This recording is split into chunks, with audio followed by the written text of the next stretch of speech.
These communities have that power on you. When it was revealed, it was kind of reviled for a while. People just want comeback stories. You've turned Pixelmon into one of the most respected gaming IPs that exists inside of the space. I've never called it that way until this conversation, but I would actually call it Vampire Attack as a partnership. A lot of folks in the space see us in the category of AI gaming. We haven't pushed against the narrative too much. You shouldn't. Okay, so I'm here with Giulio, co-founder of Liquid X. What's up, brother? So yeah, tell me how you got into this whole thing. Well, I think a little bit by not knowing how big of a deal it would be to get into it. Look, I was a previous founder in consumer tech. I worked in e-commerce for around 12 years. And after that, we were just, me and a couple of friends, we knew we wanted to be founders again, and we were looking for a fun area to go into with a lot of new technology, and blockchain and gaming kind of ticked all those boxes. So in 2021, we just opened a little gaming studio in Southeast Asia, knowing nothing about gaming, frankly, ourselves. And in 2022, we acquired an NFT collection called Pixelmon. And then it kind of snowballed really, really fast because these communities have that power on you. They get you moving fast. And yeah, that's the story in a nutshell. But It's a particularly interesting story because Pixelmon at the time was this, I mean, it was an incredible moment in gaming history in some sense, because the person who started this NFT collection sold it for like... I think it was the highest ever first mint by value, Okay. 21,000 ETH. Okay. At a time when ETH was around 3 point something K. So Okay. numbers float around, but depending on the date you take for the FX, it was anything between 50 and 70 million US. Okay. But unfortunately now it's all quite transparent, but behind it there was a 19-year-old. And then when it was revealed, it was kind of reviled for a while. People were kind of like, oh my God, this is not what we thought it was, because there was a reveal. So there was the art reveal of the collection. At the time, people wouldn't know what the art would be. There was no art leaked ahead. And well, kind of was 19-year-old, what you would expect art coming out of it. He saw it as the truth of it all, looking backwards at it, and when we actually did our due diligence on the project, ultimately, it was a young intern in game design doing a small indie project as an NFT mint that got very, very, very much amplified by the way some of the community members got excited about it. I mean, it's one of the most amazing stories probably in games over the last kind of decade. It's just, like, it's such an anomaly of a story, you know? And at that time, I think a lot of people, there was kind of animosity. No one knew who the person was, obviously, but it was just like, it was kind of like, oh my God, and look at the art, and this is, and how could someone raise that amount of money, and they don't know what they're doing, and stuff like that. But you very perceptively understood that there was some value in there. And over time, I didn't know that that you had come in, and I didn't know what was going on behind the scenes, but what I remembered was it was like a phoenix from the flames story.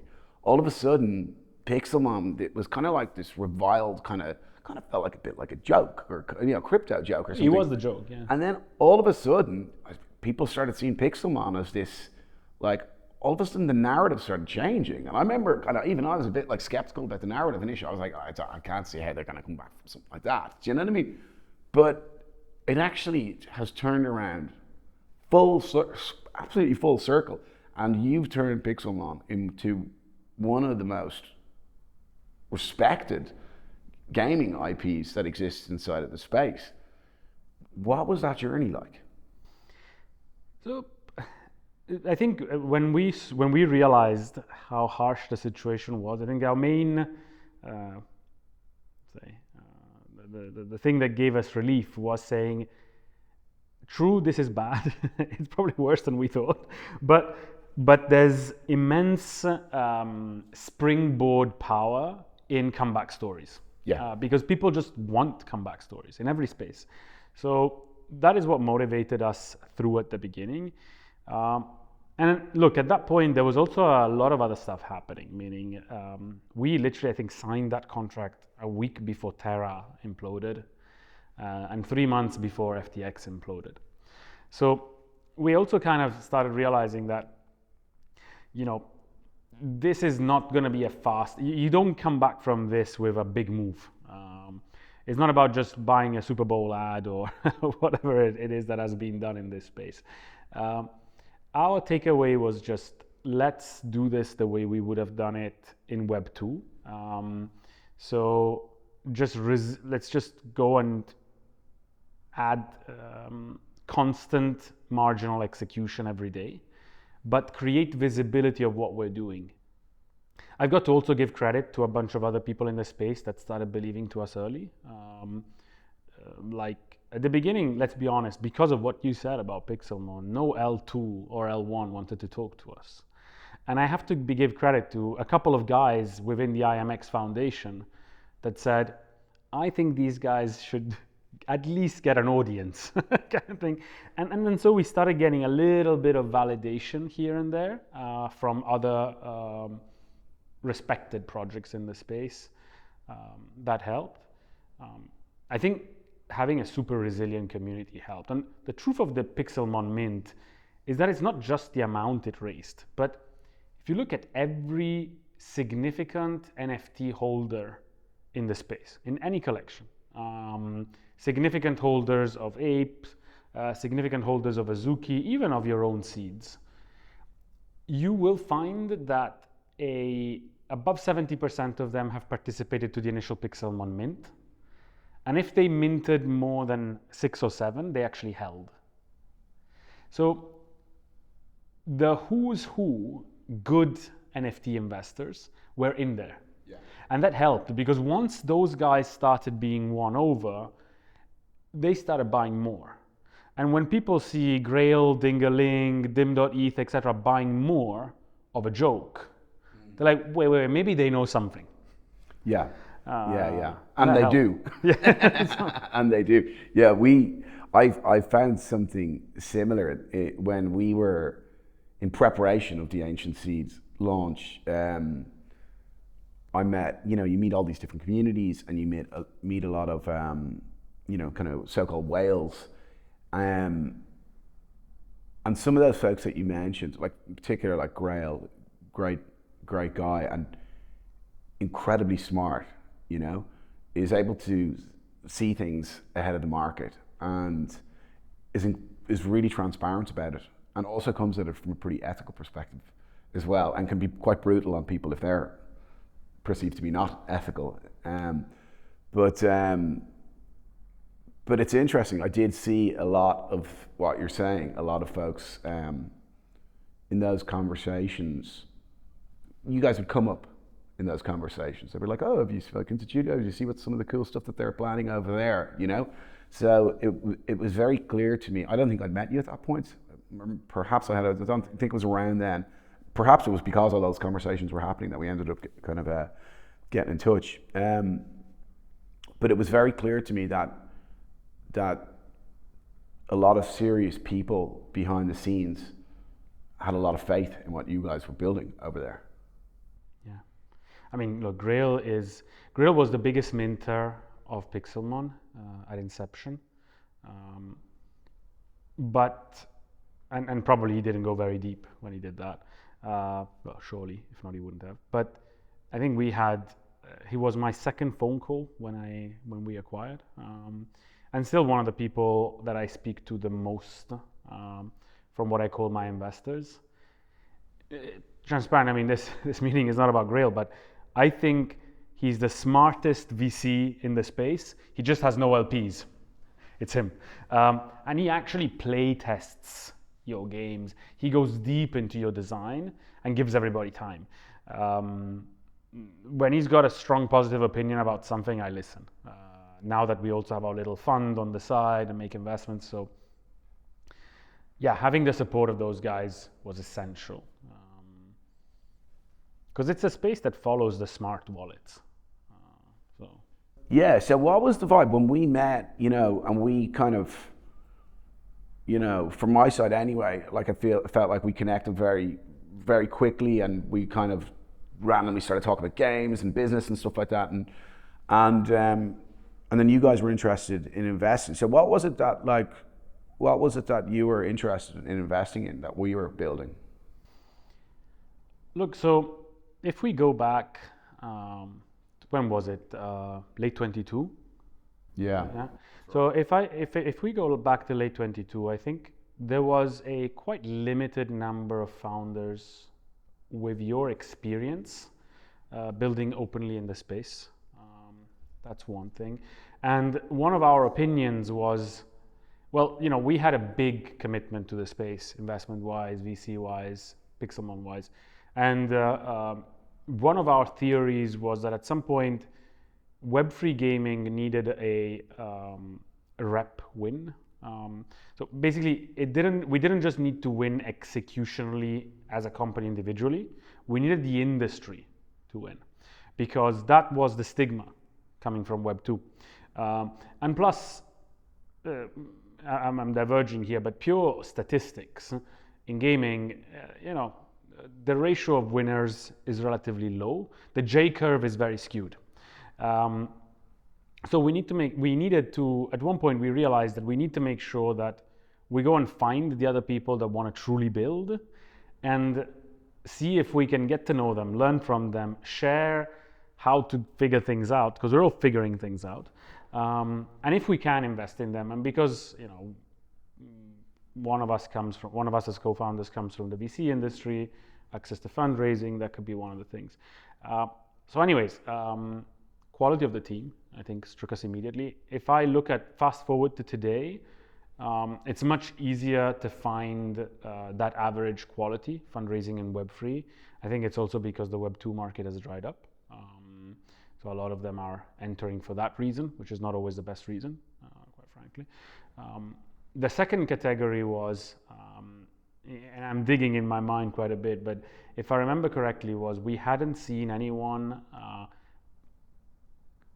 in the genre you were jumping into. So I still remember the slides from your pitch around the size of the Sims economy and the value of that space, and then very, very overlooked by a space that maybe it was overly focused on TGC, MOBAs, and first-person shooters in a way, because very visually impactful to the average persona of NFTs and Web3.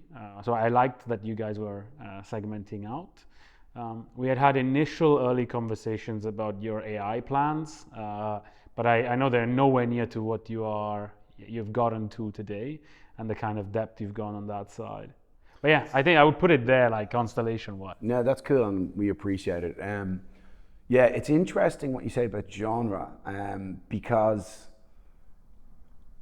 I've always felt that, well, I'm a huge simulation gamer. I've always loved simulation games, you know, especially, you know, ones that have narrative supporting them. But interestingly, a lot of folks in the space see us in the category of AI gaming, as if that's a kind of a genre that's been kind of just added to the canon of video games. So, you know, when people do those kind of infographics and they, you know, like TCG or whatever, we're in this kind of AI thing. And well, that's cool. Listen, I'm happy enough to align with AI. We are essentially an AI company. We invest heavily inside of AI. We've got our proprietary technology and all that kind of stuff. But the genre of game it's the simulation game. Do you know what I mean? Or you could call it maybe a sandbox game as well, you know? But it's funny that it feels a little bit like we haven't pushed against the narrative too much. You shouldn't. You know? Yeah, because obviously it's quite valuable, and as I said, we are actually a legitimate AI R&D company as well. But it's quite interesting to me because no one really brings up simulation gaming inside of Web3 games. People don't really talk about it that much, and I'm still quite surprised about that. Just merely because of the size of that genre, you know, a lot of people kind of gloss over the vast revenue created by those genres. Like Animal Crossing is like the 16th biggest video game in the world ever. You know, biggest video game to come from or in Japan, Animal Crossing New Horizons, and they know a thing or two about video games over there. You know, things like The Sims, they've been rocking that out. Like, we're talking a multi-billion-dollar enterprise there, and it really feels like a lot of the time people kind of sleep on it, and I'm quite surprised by that. I'm surprised that there's not more people in the industry who are exploring some of the same things that we're doing. The reason being, and I don't mind saying it like to anyone because, you know, go for it. You know, but there's always a massive resource management aspect to these games, and where you've got resource management, you've got the opportunity for trade and secondary markets. So I feel like there's such a great fit for this genre, and it's totally underexplored. And of course that works to our favor, and hopefully when people see this, they don't all jump in and start making simulation games. But it is quite an interesting aspect of our industry. Do you think it's because, I'm just thinking on two feet, do you think it's because it might have too much overlap, at least mentally, in reality it doesn't, with the failed metaverse narrative? That people kind of like see it overlapping in some way, and so maybe, I don't know, maybe the metaverse narrative pulled the simulation guys towards it, Yeah. and then they got burnt in there. I think so. I think so. I think you're probably onto something. You know, I mean, there were aspects of when we first started putting this together, there were aspects, I mean, like, I think I was pitching some ideas on the metaverse back at that time. Today was kind of a metaverse experience, you know. We wouldn't call it that anymore, you know, but like arguably it is. I mean, you know, the truth is what, like, when you really strip away all of the kind of hype and controversy as well, like the metaverse is we're talking about interconnected virtual worlds, you know, where you're able to take resources and stuff around them, and people are able to communicate in those worlds. I mean, today is a game in which you build virtual worlds and you jump between them. So technically it is that, but of course, as you probably know more than anyone, choosing your words and your placement and which narratives that you work with inside of our industry is quite important. It is, and don't fight that narrative. I think AI gaming is a very good bucket to be in. Parallel has made it so with Colony and others, so they've been doing great, yeah. Well, you actually had Koji, an interview on this, on Next Level, the series that we do with kind of leading visionaries inside of our industry. Koji's a great guy. What about AI for you? Are you guys exploring much over there? I said this off camera a moment ago. I played the games on the floor in Gamescom there yesterday, and I was really, really impressed by the PC game. It was a ton of fun. But before we dive into that, tell me, is AI something that you guys explore, or is it something for down the road? So, I mean, look, I distinguish AI in the process of developing the game that helps you lower costs, accelerate development. Yes. AI, I mean, we've got, unfortunately, 200 different skeleton rigs, so we got to help ourselves a little bit on animations, rigging. But AI in terms of changing the game design, which I think is where you actually have very interesting stuff going on. For us is a down the line. Okay, so we're working on it on an R&D kind of level, exploring with third parties and a little bit internally, but it's not something we're going to put in any of the games that are going to go live in the next 6 months. What we think is the big potential, that at least from many brainstorming sessions for monster collecting games, is effectively turning the monsters into AI agents. So our idea, and the game design idea, and there's no secrets here, but is effectively, what if we had a game where you can go into active combat with your monsters following you, rather than have to go into turn-based or auto battlers, which is what you see now in monster collecting across the board, but without us having to design 200 plus good AIs to make those monsters fight. So the reason you don't see monster collecting games doing active combat is because it's just too much enemy intelligence to code 200 different, how is an octopus going to fight versus how is a flying pigeon and then a Pikachu, no? So, but what if the player had two separate instances, one where he trains the monster and he is actively controlling the monster, and one where he goes in exploration as a human with the monsters following him that he's trained. And that plays very well also, so my imagination then starts flying when you think about the Web3 applications of that.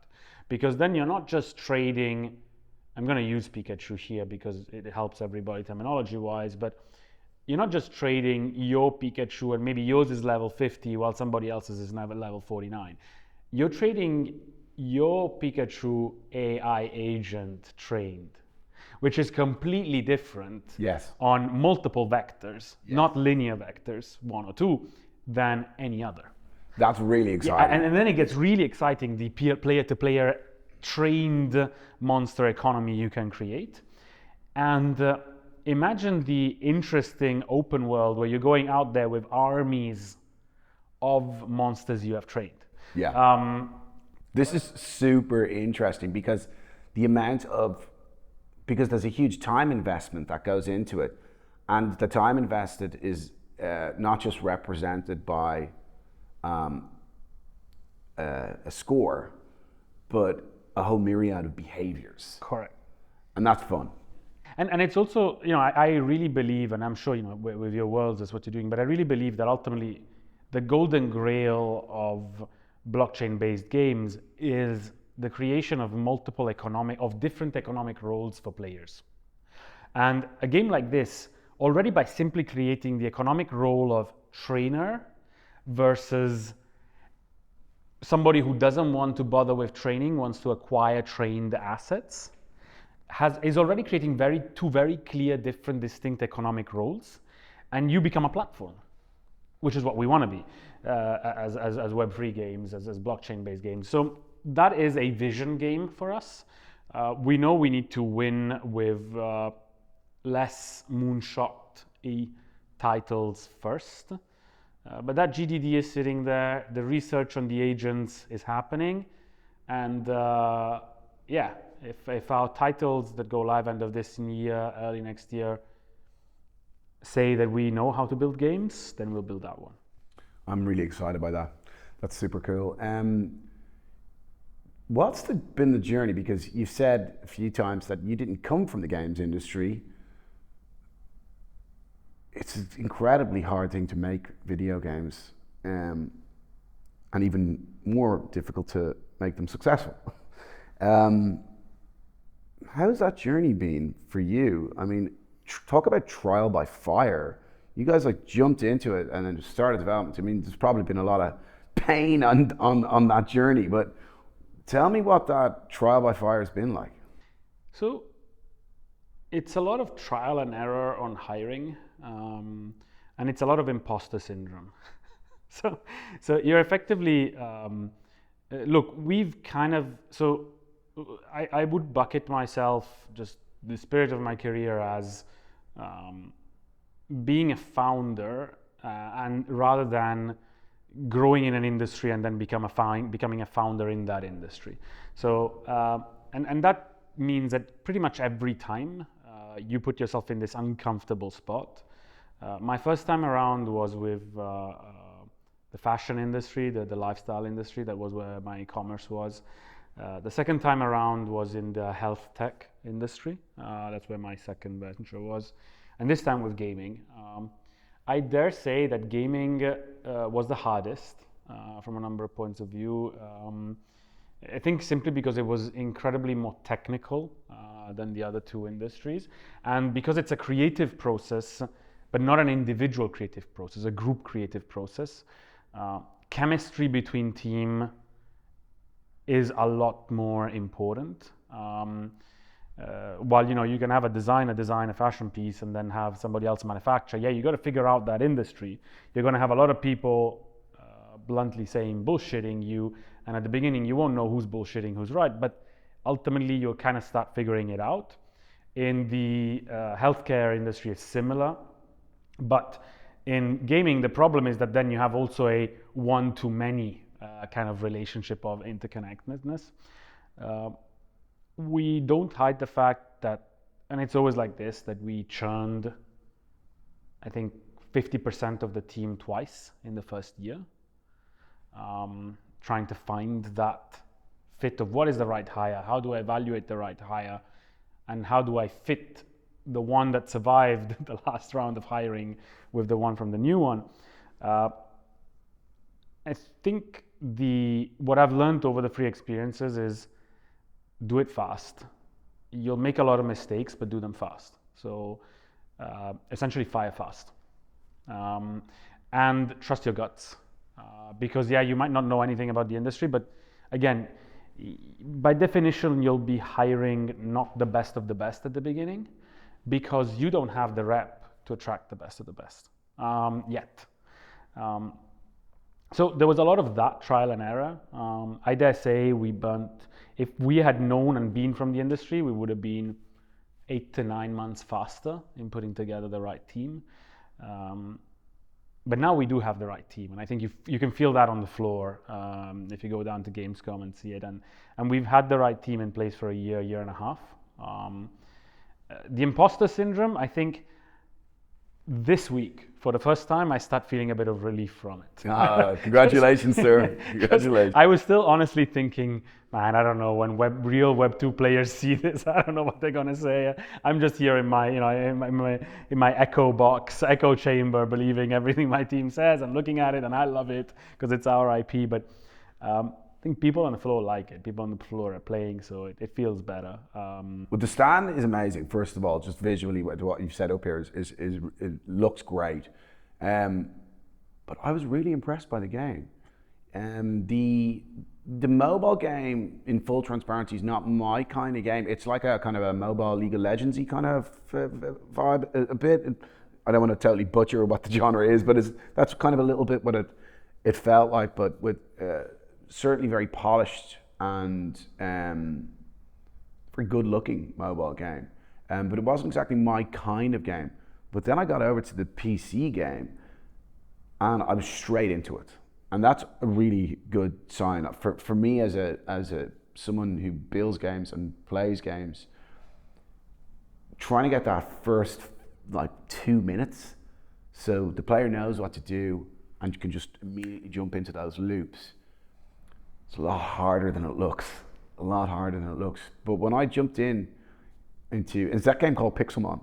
Yeah, that one's called Warriors of Novaterra. Okay. So when I jumped into this, I felt immediately comfortable with the controls, and as soon as a monster came up to me, I knew exactly how to start jumping into combat.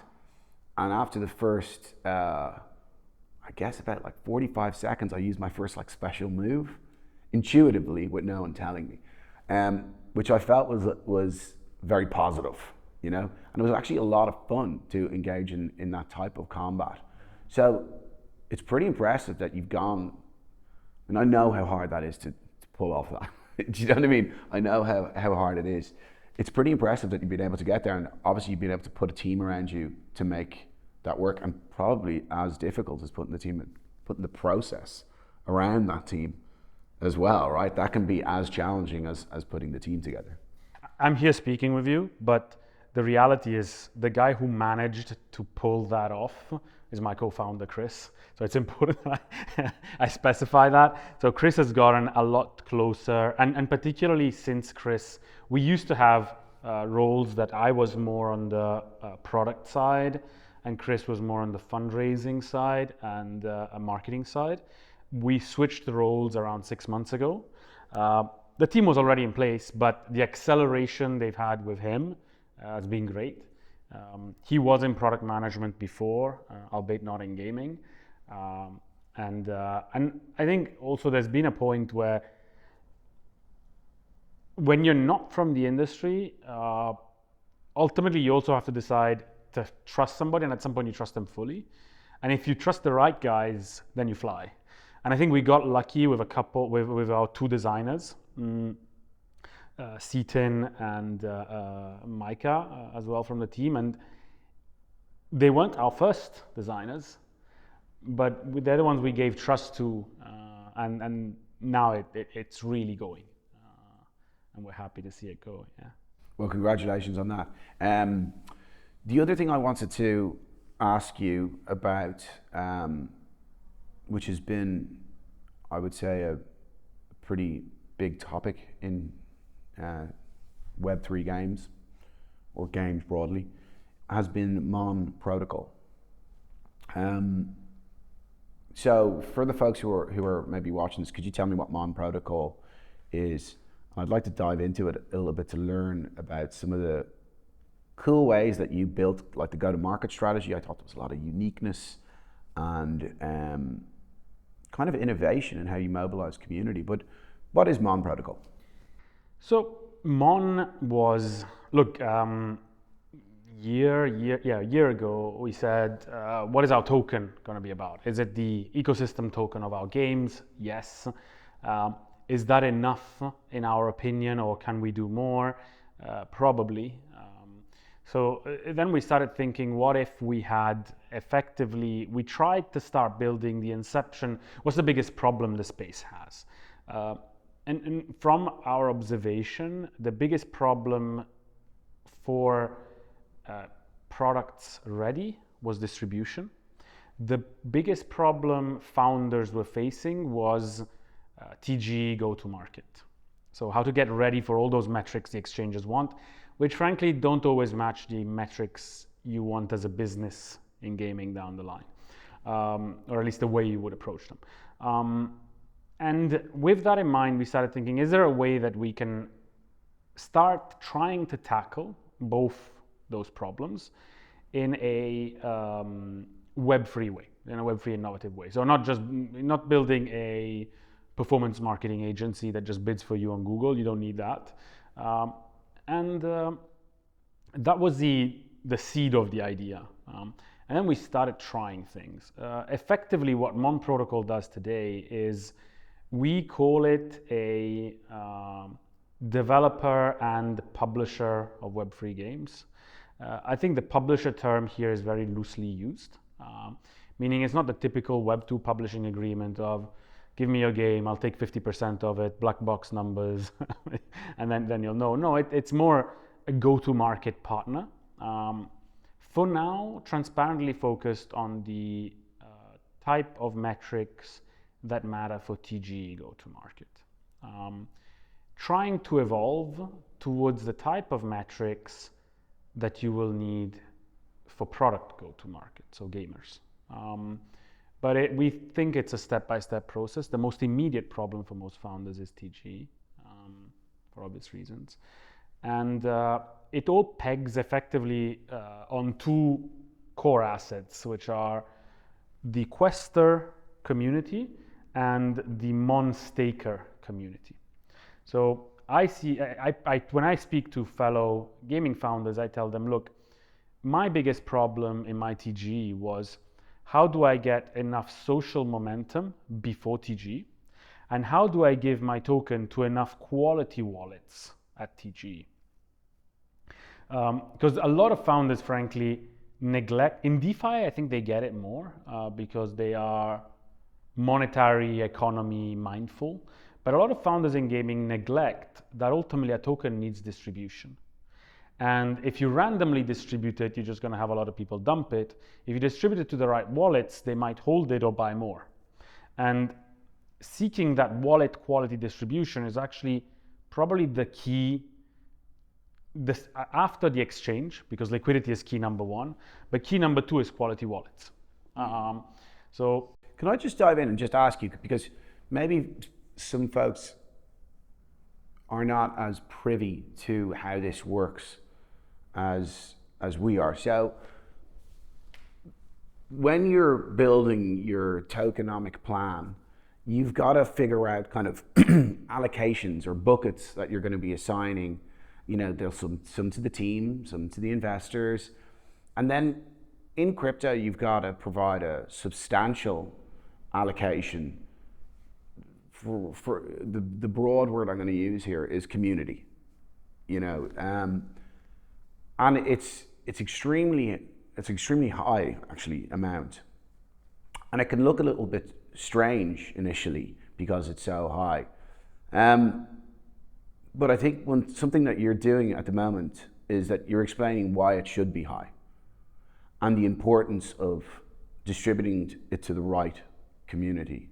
So I just wanted to just build that little clarification there, but I want to throw it back to you now, and please do continue that chain of thought. Yeah, and look, I'll preempt saying I don't think we got it perfectly right for Mon at all, but I do think that going through the process makes you very aware of what is key and important, and I do think that spotting quality wallets is super key. I mean, look, a lot of these projects, we see so many something ID projects out there, from Mock ID, Carve ID, I've seen a few others. Ultimately, those projects have probably more value data-wise in telling you who should you airdrop to than who should you target as a gamer. And I do think that ultimately you need to separate the two bases and think of them as separate ones. Great token holders and not necessarily great gamers. And even if sometimes the same persona, so the same person can be both, they actually wear two different personas depending on how you funnel them in. If you funnel Grail in as a gamer, he's going to behave very differently than if you funnel Grail in as an NFT holder. But he is both. So anyways, with Mon Protocol, what we've tried to do is we've tried to provide a little bit of both sides of the spectrum. So leverage our Quester platform, Quester community, and in exchange, include our foundation in your airdrop distribution and your wallet distribution. And the two products are essentially our questing missions platform and our launch pool platform, which is our staking contract, gives you points, you burn points, participate to airdrops. So that's what Mon Protocol does from a distribution standpoint for now. And the big kind of benefit for a lot of projects that I've seen who've taken this on is that when you talk about what kind of metrics that are useful as people are, you know, navigating their way up to launching their token, is through those partnerships that they have done with you, you kind of, in some sense, shared community members with these folks, and these folks went from some of these games went from like a few thousand almost over the course of a couple of weeks. We were talking about a few 100,000.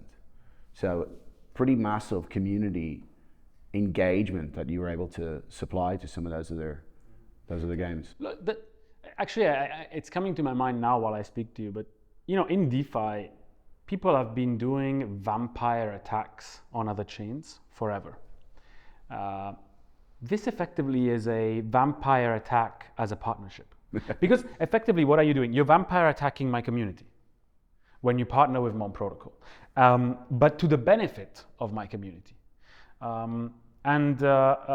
Because I don't see, so look, it's true, there is nearly and unfortunately now a zero-sum game problem in the alts liquidity space, but I mean, that is a bigger problem, frankly. But the truth is this shouldn't be a zero-sum game. So while, let's say, when Solana vampire attacks Ethereum, they are trying to take liquidity away. In games, I don't think that's what we're doing. No? When a simulation game vampire attacks a monster collecting game, you're not really harming my metrics in any way.